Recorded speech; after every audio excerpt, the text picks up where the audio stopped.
Hello everyone, I'm John Evans. Welcome to another episode of One-on-One. 4 minutes.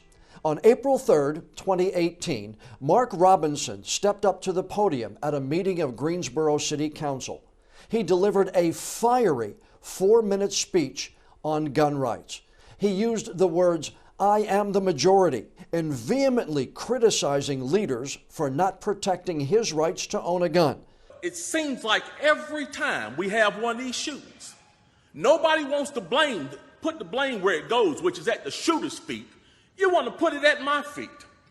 You want to turn around and restrict my right, constitutional right that's spelled out in black and white.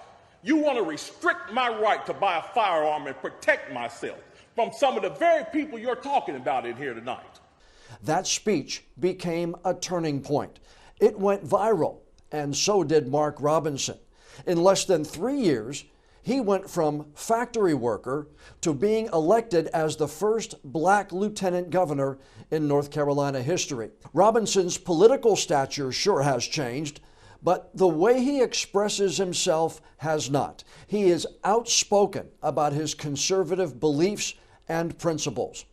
In his new book, We Are the Majority, the lieutenant governor recalls how his life's experiences helped shape those values.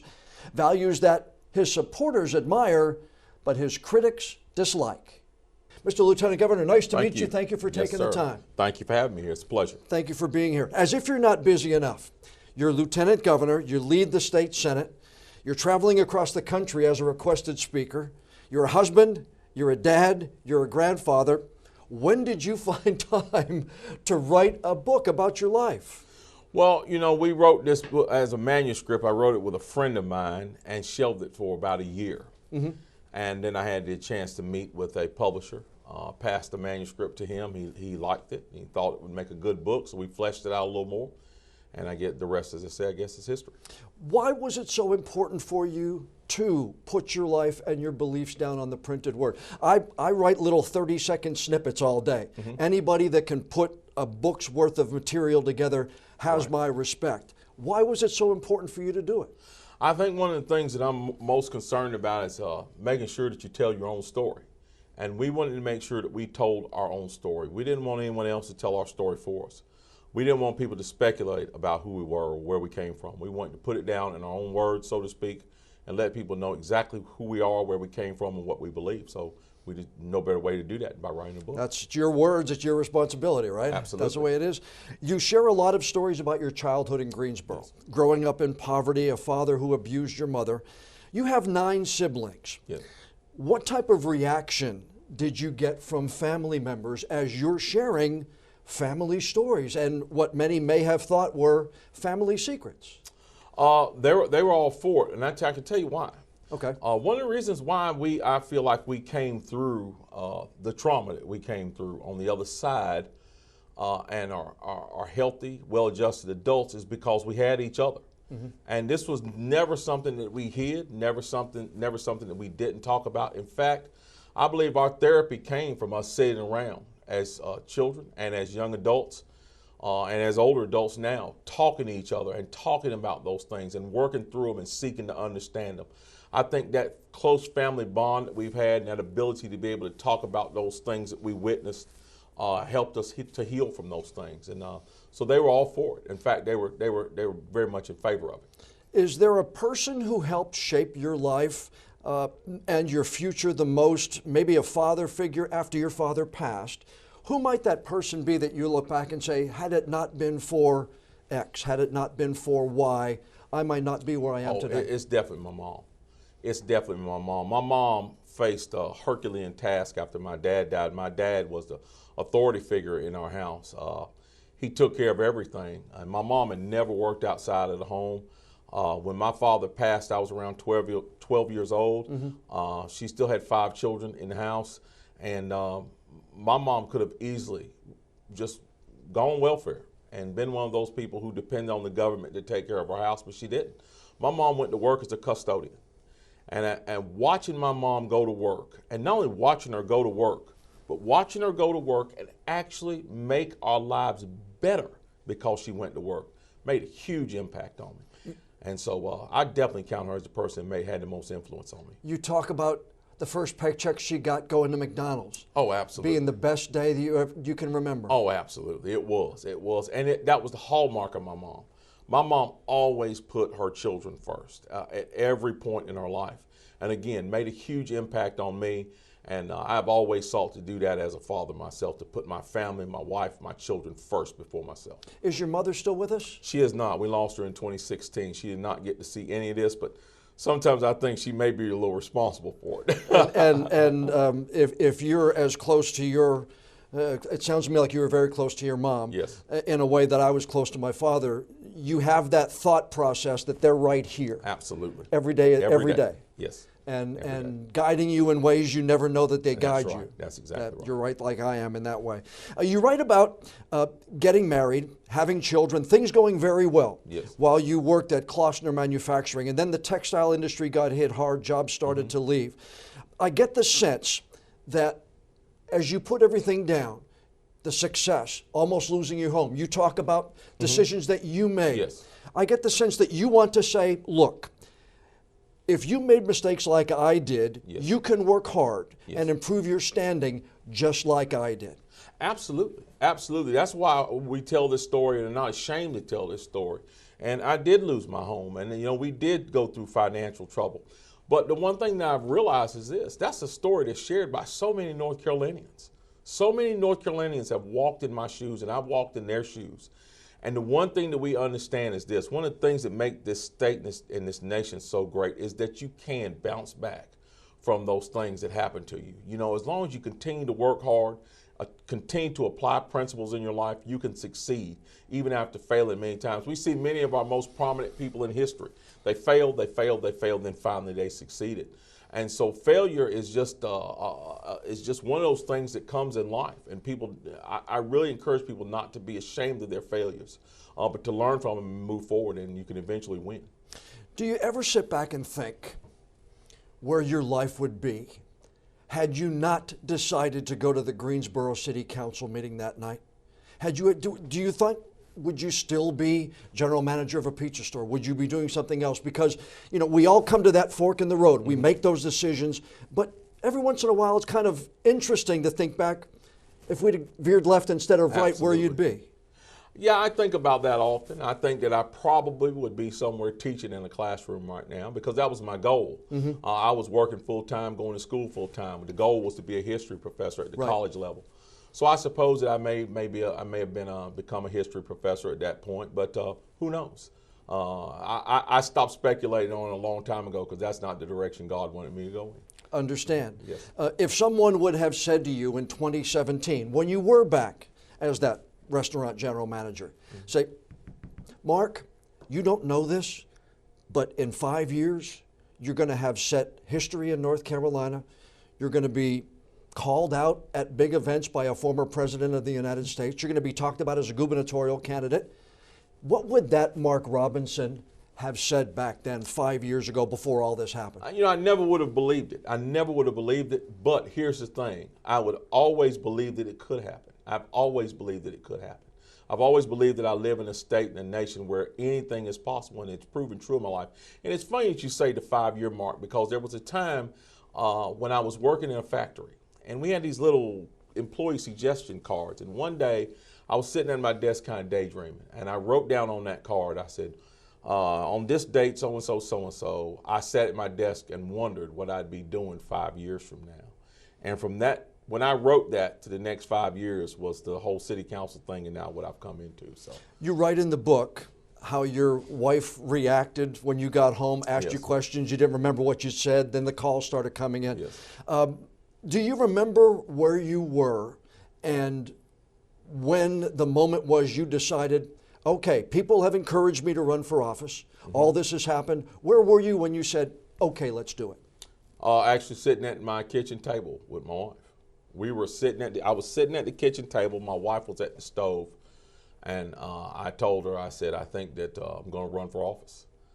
And that's when we started to debate back and forth about what office. And I mentioned mayor, and I mentioned city council, and then my wife mentioned lieutenant governor. And I thought, that's the craziest idea I've ever heard of. But we started on that process, and from the very beginning, it just felt right. And sure enough, it turned out it was the right decision. My next question is, during that campaign, were there any times you sat back and went, oh, man, maybe this wasn't the best decision for me? Absolutely not. No? Not even one moment at all? Never. There were a lot of times when I was very tired, because we worked tirelessly, our whole team did. But there was never a time when I regretted the decision I made. It always felt right. And it always felt good. At the end of the day, the next day I'd be dog tired, but when I'd wake up the next day, I was always highly encouraged and ready to go again. And like I said, it always felt right. What's the biggest lesson you learned in that campaign before you took office? Because let's face it, notoriety came like that for you. It then started to swell. But were there any lessons that you learned like, wow? I think the two things that I learned more than anything, number one, I learned that hard work pays off. Because I can tell you right now, there were days on that campaign, the initial campaign, there were some tough days. We did a 100-county tour in about, I think it was a little less than a month. We were hitting 7 counties a day. My team and I, we were exhausted when we did it, but that really paid off and leads to the next thing that I learned. The next thing that I learned is nothing can replace the human touch.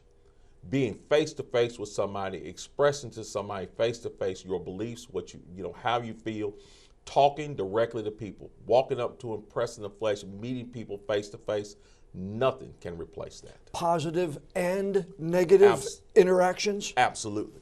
Positive and negative interactions. The one thing I've learned about negative interactions is this: sometimes negative interactions will actually prove to people who you are and can actually help change people's minds. Right. I mean, if you can have a discussion with someone about your differences and still walk away respecting each other. Absolutely. That's right. That's right. And we have done that, and it has actually changed people's perspective on us and how we feel about things. There have been some dust-ups along the way. Oh, sure. And you've talked about it. You criticized an editorial cartoon last February over the discussion of the State Board of Education talking about whether to allow concepts of systemic racism to be taught in schools.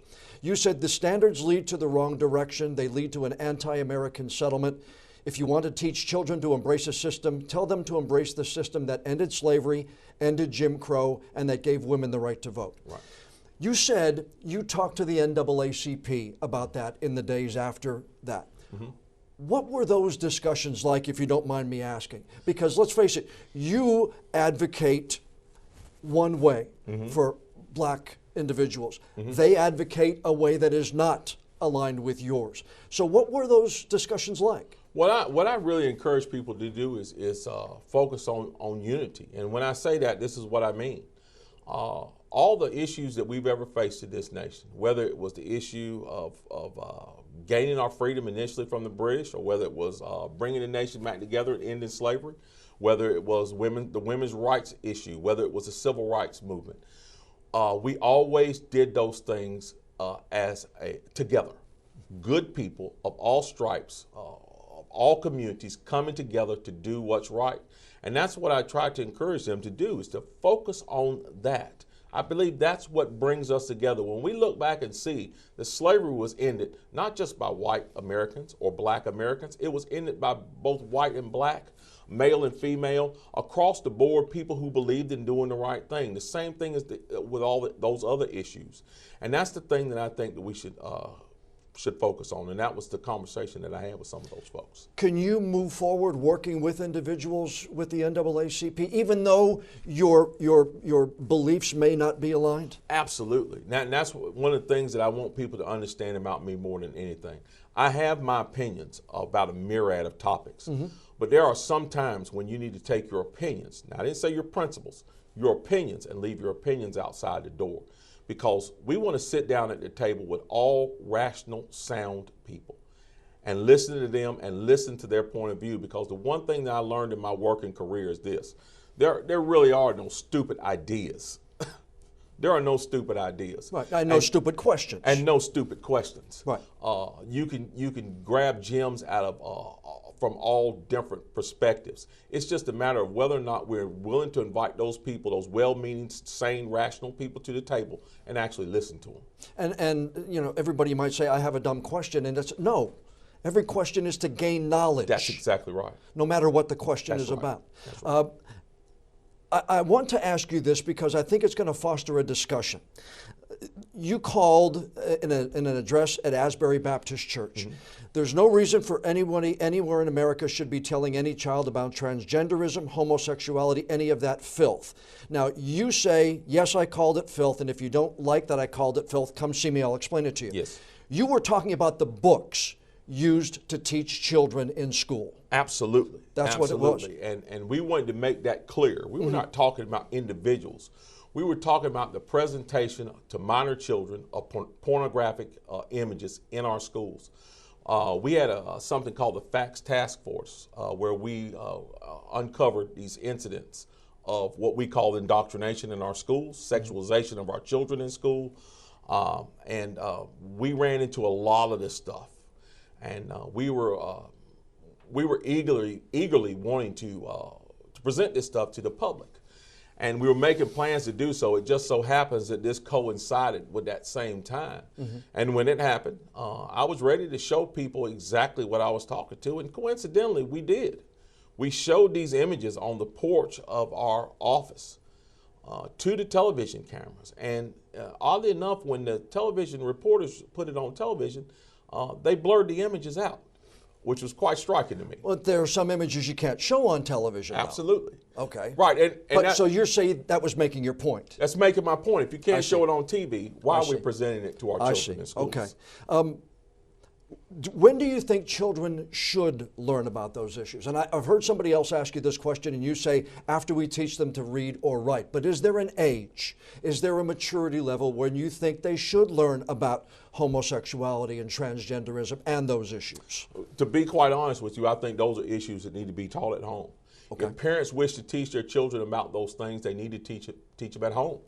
I don't think the public school is the place for that. I think the public school is there, number one, to teach children how to read, write, and do mathematics. Number two is to prepare them for life outside the school. And when I say life outside the school, that means giving them the skills that they need in order to be able to build a life for themselves.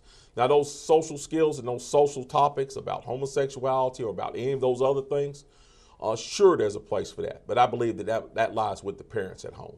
Where does your public life end and your private life begin?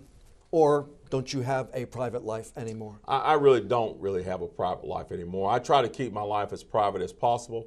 But being a servant of the people, you automatically are going to be scrutinized for everything that you do, and I understand that. One of the things that I am very passionate about, and I don't really take it personal. I know there are a lot of people who disagree with me vehemently, and quite frankly, probably do not like me. I believe that those individuals have the right to say whatever they want to say about me as long as it's not threatening or violent. And I don't take those things personal.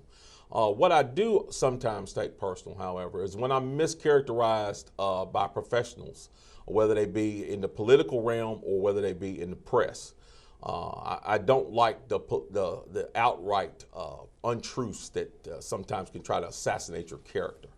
And those are the things. Such as? Well, to give you a great example. I don't want to pick on any one media company or whatever, but an example. I'll give you a great example. Okay. Was characterized in the newspaper as a Ku Klux Klansman once. That's the editorial cartoon. Right, as an editorial cartoon characterizing both myself and a Native American member of the state school board as a Ku Klux Klansman because we're against the tenets of CRT. That is a blatant untruth. Not only is it a repudiation of history, it's an absolute untruth about both of us. And those are the types of things that I push back against the most. Is it fair to characterize an editorial cartoon as freedom of speech in your mind? I think you can. I think it is freedom of speech. But I think when a news agency prides itself on being professional and prides itself on being fair and balanced, I think they need to take a hard look at the things that they present in their publications. The reason I asked you about your public life and your private life is you said you will fight for all people in North Carolina, yes. Gay, transgender, every individual's rights. Yes. But when someone who may be gay, someone who may be transgender, hears the lieutenant governor speaking some of the things that you have talked about, being openly opposed, your personal beliefs, do you see where they might have an issue in thinking that he is going to fight for me when I need him?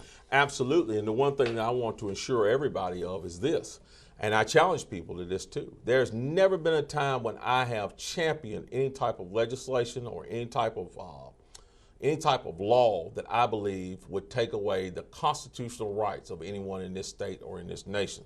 There's a big difference between my religious opinion that I'm entitled to under the Constitution and my ability to be able to govern. When it comes to governance, there are some opinions that I'm going to have to leave outside the door. And the reason being is this: we live in a republic, a constitutional republic. We don't live in a theocracy. And while I allow my morals and my principles and my religious principles to guide my thinking, there are going to be times when I'm not going to be able to do that on a legal basis. When it comes to the Constitution, if I'm going to serve in this role, I'm going to have to follow the Constitution. And I'm going to have to follow it for everybody, no matter what. You even said that during your Greensboro speech. Yes. You said, I'll lay down my arms and follow the law, and then you continued on. Right, so right.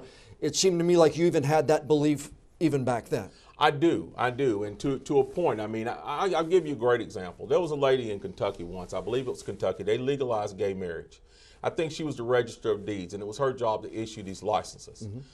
She refused to do so, and many conservatives cheered when she did that. I didn't, and here's why. Because it was her job to issue those licenses. This is not your time to be anyone's pastor or anyone's pundit. Your job is to issue marriage licenses. In that case, you have two choices. You can issue the licenses or resign.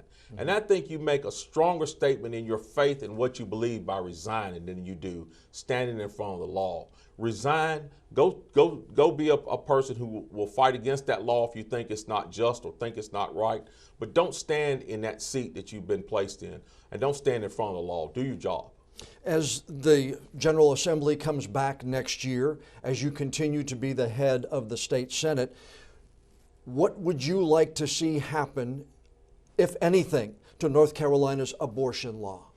The very first thing we need to do is sit down and have a conversation. Before we move forward on any legislation on abortion, we have got to sit down and have a long, healthy conversation. When I say a conversation, I don't mean with people who we agree with. We've got to sit down and talk to the people that disagree with us. And we've got to listen to all the ideas that they have. We've got to really digest that before we move forward, because government to me is separated into two sections. You have the legislative side and you have the service side. Service side is DOT, DMV, all those agencies. Those places should move quickly and efficiently, and we should make sure that they move quickly and as efficiently as possible. But the legislative side should be slow and deliberate. Why? Because when we move slow and deliberate, we take everything into consideration and we make sure that we don't make hasty decisions based on emotion. We cannot do that. We have got to make the right decisions on these crucial points. For somebody then to say, Mark Robinson is a conservative, he's come out and said he doesn't believe in abortion, to say that they believe you will want abortions made illegal, no exceptions, is wrong right now, correct? Absolutely. I would say that that's wrong. That is my personal opinion. That is my personal opinion. But my personal opinion is not the only opinion in the state. We've got to have that conversation first. I desperately want to protect the lives of the unborn. But let me say this. Okay. I've come to the realization of this. No matter what kind of law you pass in this state, if we ban all abortions and tell everyone you can't have an abortion in North Carolina, people in North Carolina are still going to have abortions. They're going to move. They're going to go to some other state. They'll go to Atlanta, Georgia. They'll go to Virginia, wherever they have to go. I believe the way that we combat abortion in this state is by making the state baby friendly. What do I mean by that? Mm-hmm. Building an economy, an education system, a public safety system, a system that says you want to have your baby in North Carolina. If we're going to be pro-life while that child is in the womb, we have to be pro-life after that child is born. And that calls for a change of heart and a change of thinking. You came out with a video. You and your wife came out with a video. Yes. After it came out that you had had an abortion in your family. Remembering back to when you made that decision, yes, does that give you pause to talk about other individuals who may be going through that same decision-making process? It actually encourages me to discourage them to have it, because it's very painful. Very painful topic for my wife and I, probably the most painful topic that we've experienced in our life. There were many nights when I laid in bed and desperately wanted to talk to my wife about it, but just couldn't bring myself to do it. And I really feel like that our story has helped a lot of people. I can't tell you how many people have come to me and told me that they've experienced the same thing. And it was people that I never would have thought had gone through it. I think our story is the story of a lot of people out there who understand how painful abortion actually is. So it doesn't give me pause at all. It gives me great encouragement to tell young people, preserve your chastity, and if you do end up in that situation, think hard before you do it, because it's a very painful decision to make. Do you give others the respect to have that same decision, though, that they should make the decision rather than politicians in Raleigh? Again, that's a very tough thing for me to say because of that. And it's a very tough issue all the way around. It touches on so many things. It touches on our Constitution. It touches on religion. It touches on so many things. And that's why I'm so determined to sit down and have these long conversations and before we make these decisions, because we don't want to make any hasty decisions simply based on our own beliefs. We need to listen to everybody. Who keeps Mark Robinson in check? I've covered rallies where thousands of people have cheered for you. I've heard the former president of the United States call you up, have you stand up. You've got a ton of support. You've got a ton of criticism, but that comes with the office on a national scale and statewide scale.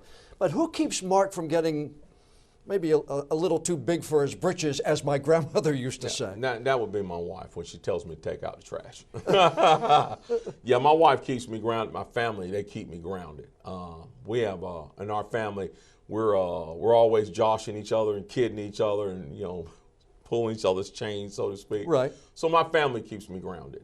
And I tell you what else keeps me grounded, too, remembering where I came from. I don't ever want to forget where I came from. I believe if I ever forget where I came from, I'll forget where I'm going. If your wife is like mine, she makes sure that you know that you've got to take out the trash, That's empty right. the dishwasher, do everything else you need to do like every other husband should do, exactly right? right. If you want people to come away with one message from We Are the Majority, what do you want it to be? I want them to know that the important things in life are family, how important family is. Gosh, like I said, I think if it wasn't for the closeness of our family, I think the things that we saw growing up would have affected us much differently. So the closest of family and family support. And the second thing would be to encourage each other. The reason I became politically aware, and part of the reason why I think that I was put on this track, this political track, was because a friend of mine challenged me to think better, to think for myself.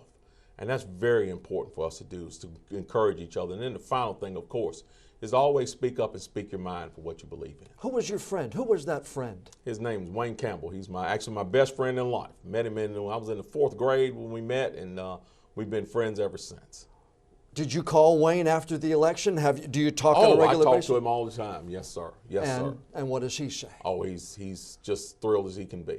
Thrilled as he can be. Shocked the same way I am, but he's just as thrilled as he can be. Well, once again, the book is We Are the Majority. It is Mark Robinson's life. It is his beliefs. Are you going to run for governor in 2024?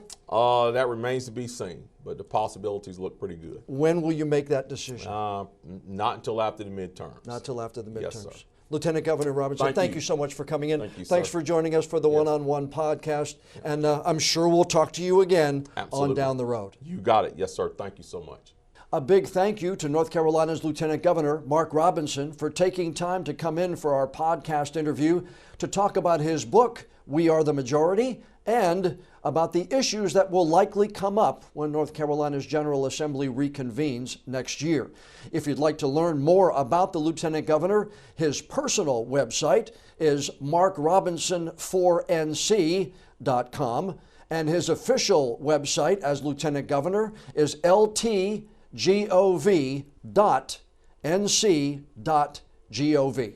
Now, before we go, I'd like to ask a favor. Please follow and subscribe to the One-on-One with John Evans podcast on whatever app you use to listen to your favorite shows.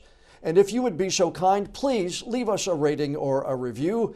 We love to hear what you think about our interviews, good or bad. And the more feedback we get from friends like you, the higher we'll be listed on the apps, the better chance we'll have of bringing in even more new listeners. I'm John Evans. Thanks once again for joining us for this episode of One on One.